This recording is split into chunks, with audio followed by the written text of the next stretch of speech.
So good morning, everybody, to another cute session, Champions Using Teams Effectively. I'm your host, Ricardo Wilkins.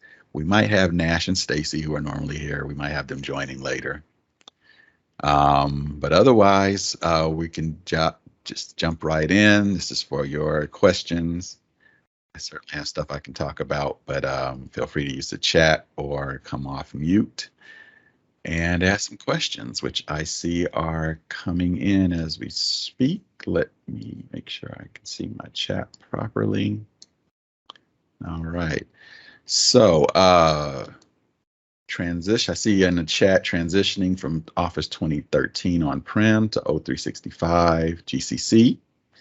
Teams is 365. Are there any Teams functions that are not available with Office 2013 that will become available to us just by transitioning to Office 365? So I think you're asking, you're in the Office suite, are you going to get something extra by going to Teams in GCC? Are you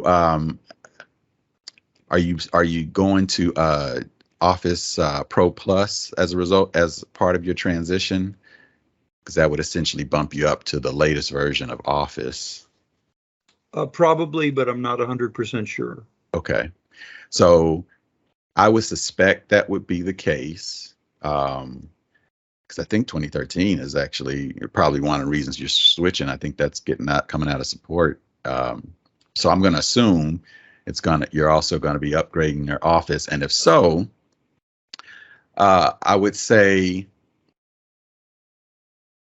well, one of the first things that comes to mind, for instance, and I think this is in GCC, and some of you can confirm, but like in PowerPoint, there is, or at least will be, this present in Teams button right in PowerPoint, so that you can be looking at your PowerPoint, hit the button, and immediately start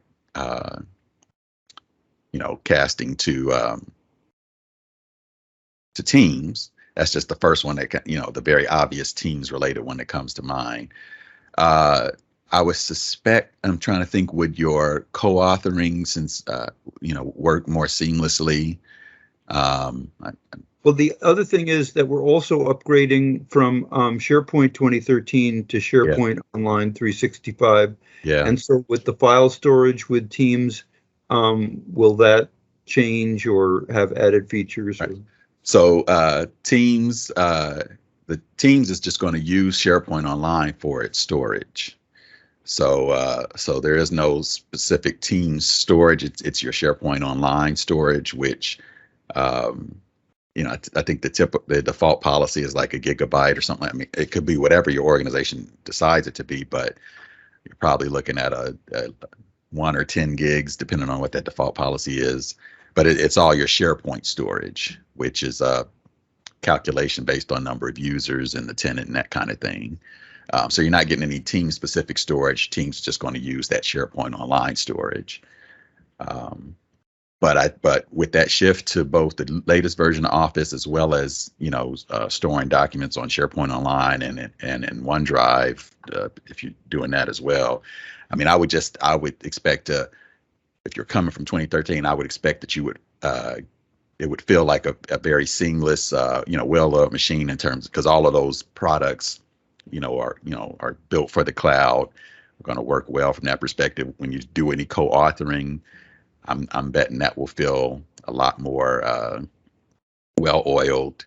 People coming in and out, auto-saving, all that good stuff, versus the on-prem experience. But I can't think of much other than that present in PowerPoint. I can't think of much specific functionality that will suddenly appear as a result of this. We're new to OneDrive, and that will be coming with Office 365. Is there anything Teams related that we should know about that? Or so I guess I would say, and let me share my screen here. Where is my screen? GCC. So you're new to OneDrive and SharePoint Online. I mean, what you'll see is the sharing capabilities that you'll be able to use might be new to you, in that let's say you're chatting with people in a one-to-one chat here. Which, why isn't mine switching? Okay, I guess it's still waking up. It's weird. Hello, activity chat. That's weird. Okay, it's taking its time. That's really weird.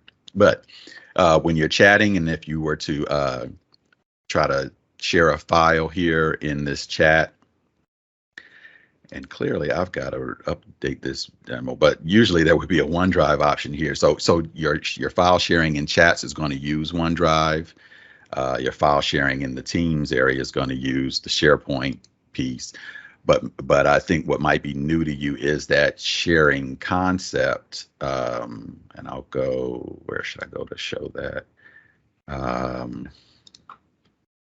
Because across all these tools, your Office, your Teams, and then so forth. Just going to find my OneDrive here. This sharing button will kind of be all over the place. I really want to go to OneDrive. And you'll start to get used to this sharing interface here, right? Even when you're sharing documents in Teams, you'll get a similar interface that'll try to ask you, how do you want to share this? And in fact, if it's in a chat, it may say things like, do you want to share this with the people in this chat, and things like that. So that may be something that is pretty new to you, coming from 2013 on-prem, and Office and SharePoint on-prem, is the sharing options. So they've done a good job of making this consistent across the board, so you can kind of start to get used to this look and feel here. So you'll see that in lots of places. And while we're sitting here, I'm gonna just check for updates and try to start this thing. But that would be one thing I would think is, you're getting access now to these cloud file storage areas. You'll have the ability to share with them and manage your sharing. So that'll probably be something that you'll notice right off the bat. That makes sense? Yes, thank you. Yeah.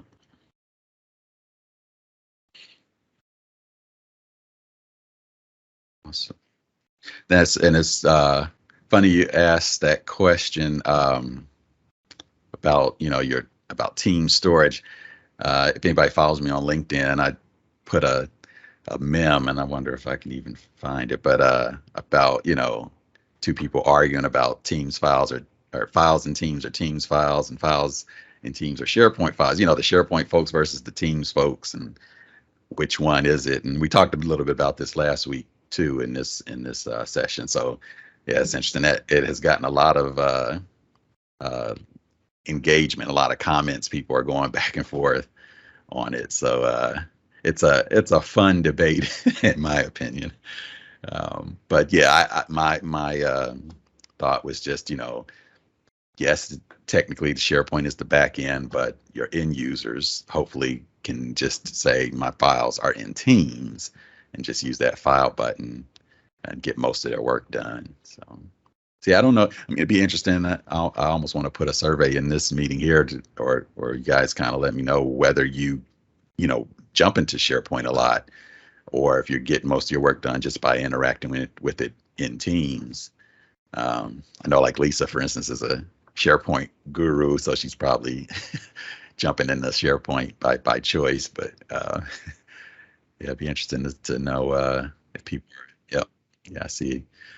Be interested to know if people are able to stay in Teams. I find, and I'm a SharePoint architect from way back, but a lot of stuff I'm able to get done in Teams without having to hit that open SharePoint button. And of course, if your org is doing a lot of metadata and things like that, where those functions haven't totally come over to Teams, then I could see more need to open it there. But yeah, I see it in the chat. Some folks bounce back and forth, mostly Teams, some SharePoint. Yep. Yeah. But the nice part about SharePoint as the back end is that all the power of SharePoint, which there is a lot, you don't lose, even if it looks like it's unavailable because Teams hasn't surfaced it. Got that little open in fact, I should be showing it while I'm talking about it, but that little open in SharePoint button, and and now whatever all the magic about SharePoint, can apply once again, because now you're over there. So that's good. And that includes workflows, right? I mean, I don't think workflows are they yet? Yeah, you're not seeing like the workflow capabilities here. But if you look at it in SharePoint, there's your Power Automate stuff and any rules you might want to have. If you're new to alerts and rules in SharePoint, the one at least you should become aware of is just alerting yourself on when things happen in these document libraries. So this is a good little tip here. This alert me here is the old school SharePoint alert. So you can see here, nothing fancy or modern looking with this, and that's because this has been the interface since forever. But this gives you a quick way to do things like saying, even for this document library, alert me if anything changes, or maybe somebody puts a new document in here, which is what I use often for my Teams files. I want to know if somebody has kind of secretly put a file in there. I might want to know that. If anything changes or somebody changes a document, or maybe I want to specifically know if somebody changed a document that I created. Not that I got a problem with that. I just want to know. And then do I want to be notified right away, or on a daily basis or a weekly basis? And so again, this isn't even Power Automate. This is an old school SharePoint alert. You can send that to yourself and all as well. But there is also Power Automate. It does have some built-in rules that they tried to make useful, like a new file's created, a file is deleted, so they got some pre-created ones for you. But then, of course, if you are comfortable with Power Automate, you could go in there and make your own rule to do whatever, alert me and do this and change a column, and you can start to get really super fancy. So that's coming back to my point of, it's great that Teams uses SharePoint, because we don't lose. There's a lot of power there, and we don't have to lose it. It is a little hidden from us in the Teams world, but it is definitely still there for anybody that kind of wants to go that path. So I love that part of there. And I'm looking at the chat. Okay, yeah. So, but just to finish that point, yeah, I love that power is still there. And so, yeah, if you're not using at least the alert me, I would encourage you to try that out for any file location in Teams or anywhere where you feel like you want to know what's going on there, and especially if you've got documents in there that you think others might modify. At least I would usually like to know that. I also do that for any new library or any new list where I'm just wondering if my fellow team members are utilizing it. Eventually, I turn the alert off when it's clear the team is using it and has got it all figured out. But initially, as I'm trying to see, does anybody need any help with the new list, or are they using it at all? To get those kind of metrics right in my inbox, I turn this on for new lists, and then after a while, I end up turning them off. So I see in the chat that the new Office 365 homepage is confuses file sharing. Oh, confuses file sharing by eliminating the OneDrive icon, replacing it with the My Content. Yeah, so speaking about this one here. So yeah, you got the My Content, and I guess I kind of get it. It's almost the same with the Teams SharePoint thing. I'm not putting the SharePoint label front and center because I'm trying to get you to focus on the files themselves. And same thing here. Your content exists in a lot of places. Let's not, I mean, I totally get if somebody really wants that OneDrive focus, and you certainly can get that, but I kind of see what they're doing here. I'm focusing on your content, which exists lots of places, both what you own, what's shared with you, and just trying to give you a one-stop shop for all of those things. Because in this list, for instance, it's not just my documents, but documents owned by other people that have been shared by me or that I've modified, things like that. So I kind of get it, but I also get your point. It can be confusing. I mean, luckily you can still go directly to OneDrive and get that view there. So I don't know, maybe they're just trying to do the best of both worlds for everybody. And then you asked, do all permission levels have the ability to set those alerts? Yeah, I believe so. I believe if you, even at a read level, if you have access to the library, I believe that because it's such a basic functionality, I'm pretty sure everybody gets that ability to alert themselves, because that's not really doing anything to the content or giving yourself any extra access. It's just an alert on activity there. So I'm pretty sure that everybody can do that part. Yeah, so hopefully that makes sense. But yeah, I love that alert piece there. Cool. And then Teams live events. Reporting is available after the live event ends. It's in the list of attendees in the chat. So that's a good question as well. And that's easy to show. I am going to let's hope this works without me having to sign out, because this thing was acting a little weird. But go over to calendar, and we'll do a new live event. And I know this is weird, because I believe I had webinar in that drop down last week. Anyway, or a few days ago. But anyway, let's fire something up, a live event up here. We'll hit next. We'll make it public. And so the first part of your question, what reporting is available, and list of attendees in the chat. So this checkbox these checkboxes are an important part of that. This is your attendee engagement report. That would be your who attended, your attendance report, and then Q&A would be you're enabling Q&A in the live event, which then gives you the ability to download a Q&A report after the fact. So you do want, for your question about that kind of reporting, you do want those two things checked. So go ahead and schedule that. And then we'll go ahead and join it just so we can fire it up and then see the end results, which won't be very interesting in this case. So here's our event. I'll go ahead and probably need to add some content. Do I need to share? I'm trying to remember what I need to do to get this thing with one person. I think I need to share some content. Where'd my window go? Okay. There we go. There. Where's my send live? What am I doing here? Oh, there we go. No, there we go. Okay. Send it live. Start it up.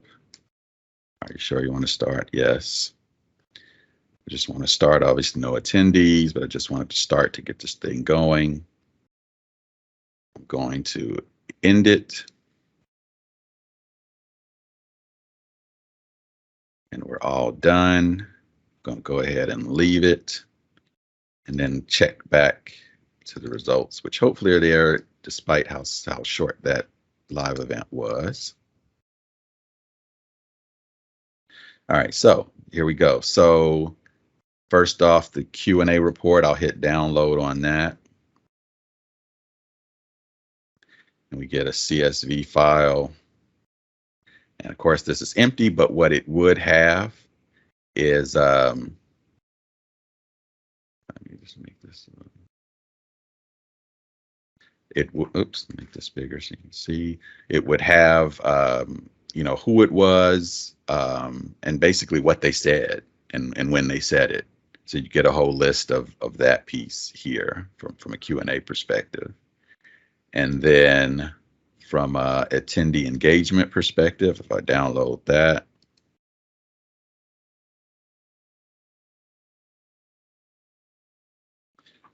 I am going to get the the person, their email address, and when they joined and left. So I'll get attendance here with this report. And then outside of those two things, depending on, I guess, on your setup, I have also seen, and it's not available here, and I'm trying to remember if it's available on GCC, but there is some analytics. Maybe it might be a commercial only thing, but there are some other analytics related to the event that are usually in this advanced options. And this could be, this could be that maybe this is, I'm going so quickly it hasn't fully gotten all that going. But yeah, that would be the third part, is there are a couple of analytics that, or an analytics report that sometimes would show there as well. But to your question about attendees and chat, I think those are the two, the Q&A report and the attendee engagement report are probably what you would be looking for. Okay, thank you very much. So we need to remind our folks to check that Q&A box when they first set it up in Calendar. Yep. Yeah, and I mean, I almost wish that it was on by default, because that, if it's not checked, you don't even have the option to do Q&A in live events, rather than check it. And then if I decide not to do Q&A, I can disable Q&A in the live event. So it's probably be a little harder to go back and get that checkbox checked. So anyway, yes, checking those two boxes would be good for getting that data after the fact.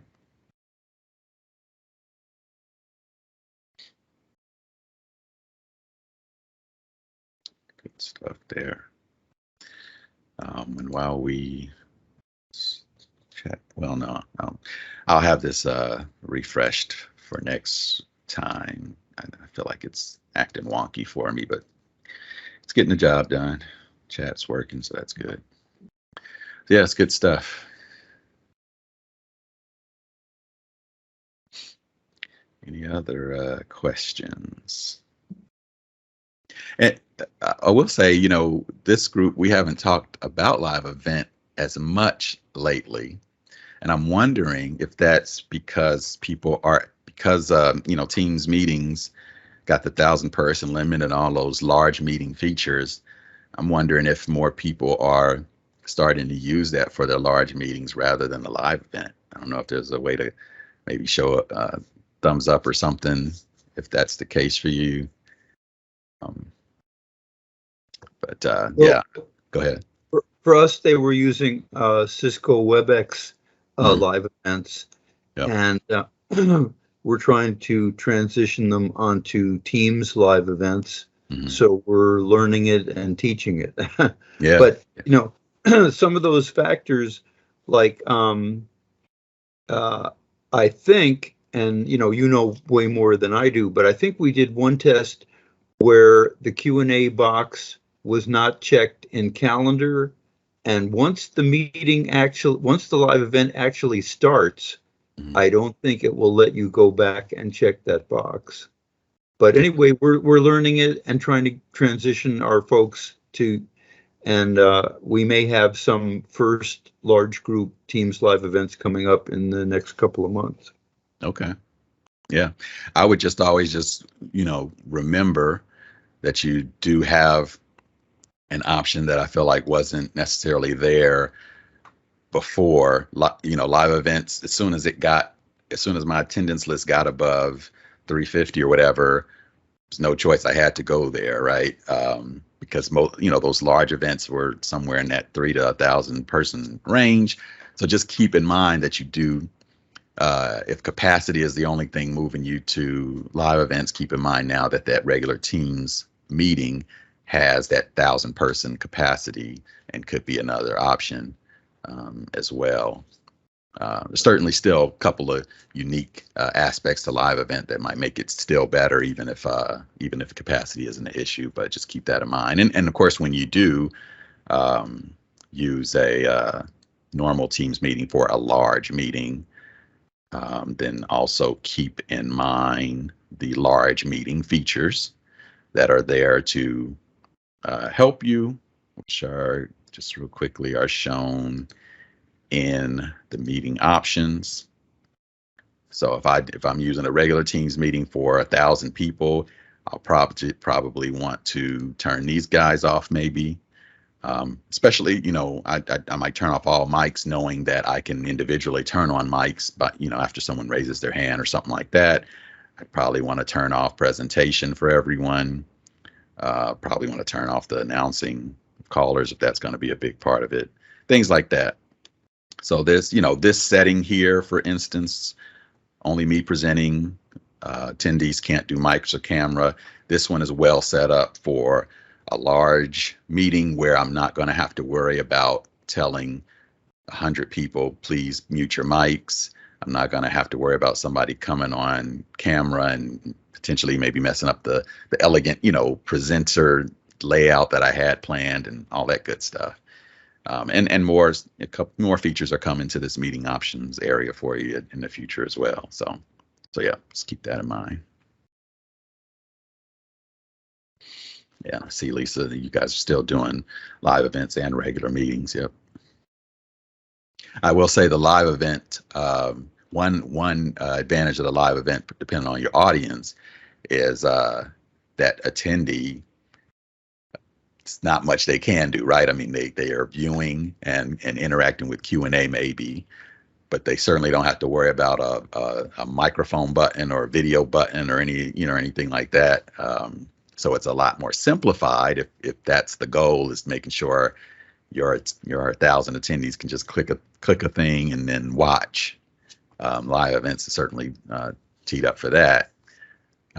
They join a Teams meeting to get all of the buttons, which in the case of what I just showed, many of them would be disabled, which would be good. But I could see an attendee new to Teams, that might feel a little overwhelming. So that could be, one advantage or one disadvantage to the Teams versus live events. But certainly having audio as an option is a big advantage to the meeting. And then, of course, being able to fire up all the bells and whistles if you really wanted to is another advantage.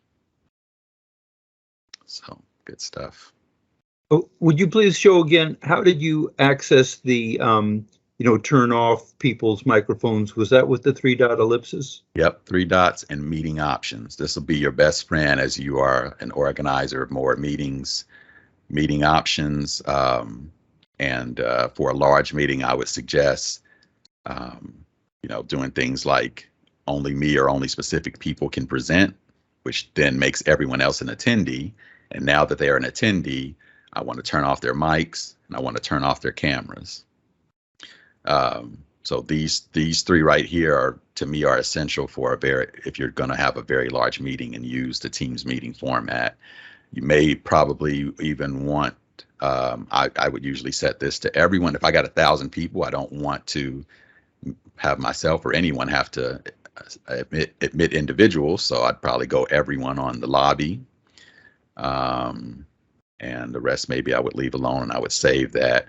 And again, knowing that, and can't really see it here, but knowing that as I have users in here with disabled mics and cameras, I can right click on them and there would be an option for enabling that individual's mic. So the typical scenario is you kind of tell the audience, hey, if you've got something to say, just raise your hand. Once the organizer, see that hand raised, I'd go to that person and enable their mic, let them speak, then turn their mic off, that kind of thing. So I love those meeting options. It really lets you really control, keep a large meeting under control without it kind of going wonky. So good stuff. All right, I'm glad. Hope that was helpful. Glad you guys could all join today. And you can see all the sessions on youtube.com/teamworkcowbell. And Otherwise, we'll see you next week, and maybe even next week we'll be streaming the LinkedIn Live as well. So we'll see how that goes. We'll see if I can figure out this software. All right. Any other last burning questions? If not, have a great weekend.